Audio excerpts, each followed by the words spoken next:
আমার মনের রাজ্যে ছিল এক এমন রাজকুমারী, তারে ভালোবেসে দিয়েছিলাম যা ছিল আমারই। আমার বুকে মাথা রেখে বলতো মনের কথা, ভাগ করিয়া নিতাম দুজন দুঃখ কষ্ট ব্যথা। আমি শুধু ছিলাম যে তার প্রেমেরই পূজারি, তার ভালোবাসা করলো আমায় পথেরই ভিখারি।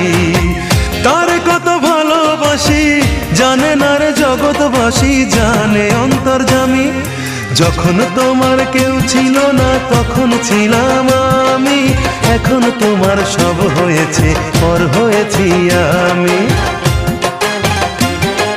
যখন তোমার কেউ ছিল না তখন ছিলাম আমি, এখন তোমার সব হয়েছে পর হয়েছি আমি।